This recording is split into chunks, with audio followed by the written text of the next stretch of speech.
అందరికీ నమస్కారము. కేంద్ర ప్రభుత్వము రైతులకు ఆర్థిక సహాయం కింద పీఎం కిసాన్ అనే పథకం ద్వారా రెండో విడత సాయం 41,84,000 మందికి రైతులకి 836.89 కోట్ల నగదును రైతుల ఖాతాలో పీఎం కిసాన్ పథకం ద్వారా జమ చేయడం జరిగింది. సో, రైతులు ఇప్పుడు రాష్ట్ర ప్రభుత్వము ఇచ్చిన హామీ అంటే చంద్రబాబు గారు ఇచ్చిన రైతు ఆర్థిక పెట్టుబడి సాయం కింద 20,000 అని చెప్పి సూపర్ సిక్స్లో మెన్షన్ చేశాడు.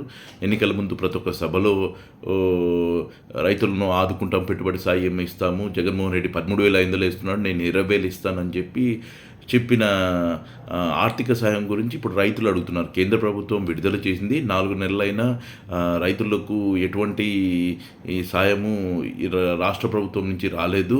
ఇమీడియట్లీ తక్షణమే రైతులను ఆదుకోవాలని చెప్పి రైతులు తీవ్ర ఆగ్రహావేశాల్లో ఉన్నారు. సో, దాదాపు 76 లక్షల మంది కౌలు రైతులు ఈ పెట్టుబడి సాయం కోసం ఎదురు చూస్తున్నారు. సో, ప్రస్తుత ప్రభుత్వం ఎన్డీఏ ప్రభుత్వము చంద్రబాబు గారు, పవన్ కళ్యాణ్ గారు, పురంధేశ్వరి గారు ఈ రాష్ట్ర రైతులకు ఇవ్వవలసిన పెట్టుబడి సాయంని పైన దృష్టి పెంచి కేంద్ర ప్రభుత్వం రిలీజ్ చేసింది. రాష్ట్ర ప్రభుత్వమే ఒక్క విడత కూడా రిలీజ్ చేయలేదు. కేంద్రం ఆల్రెడీ పీఎం కిసాన్ రెండో విడత కూడా అమౌంట్ను రైతుల ఖాతాలో జమ చేసింది.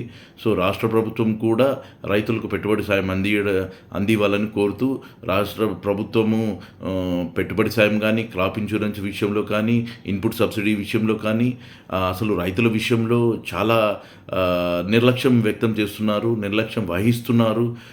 ఎందుకు చంద్రబాబుకు రైతులంటే ఎందుకు ఇంత ఆగ్రహము, ఎందుకు రైతులంటే ఇంత వ్యతిరేకత అర్థం కావట్లేదు. ఇప్పుడు రైతు సంఘాలు లైక్ వైఎస్ఆర్ కాంగ్రెస్ పార్టీ రైతు సంఘం కానీ, ఇతర రైతు సంఘాలు కానీ హెచ్చరిస్తున్నారు. ఈ విధంగా 4 నెలలు అవుతుంది, రాష్ట్ర ప్రభుత్వం ఎటువంటి సహాయము రైతులకు అందివ్వట్లేదు. కేంద్ర ప్రభుత్వము తన వాటాగా తను ఇస్తున్నా రాష్ట్ర ప్రభుత్వం కానీ ఎన్నికల హామీలో వాగ్దానం చేసిన ఆర్థిక పెట్టుబడి సాయము రైతులకు 20,000 ఇంతవరకు దాని మీద ఎటువంటి మాట మాట్లాడటం లేదు. ఎన్డీఏ ప్రభుత్వం చంద్రబాబు గారు కానీ, పవన్ కళ్యాణ్ కానీ, పురంధేశ్వరి గారు కానీ అనేది ఆగ్రహం వ్యక్తం చేస్తున్నారు. త్వరలో వాళ్ళ కార్యాచరణ ప్రకటిస్తానంటున్నారు. రైతులకు తోడుగా వాళ్ళు ఉద్యమం చేస్తామని రైతు సంఘాలు కానీ, వైఎస్ఆర్ కాంగ్రెస్ పార్టీ రైతు విభాగం కానీ ఈరోజు హెచ్చరిస్తున్నారు.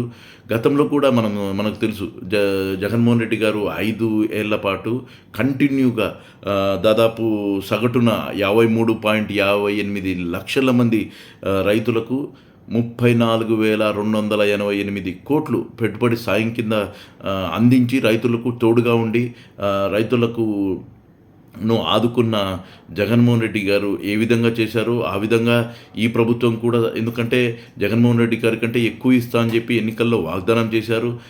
ఆ వాగ్దానాన్ని నిలబెట్టుకోమని సంఘాలు రైతులు కోరుతున్నారు.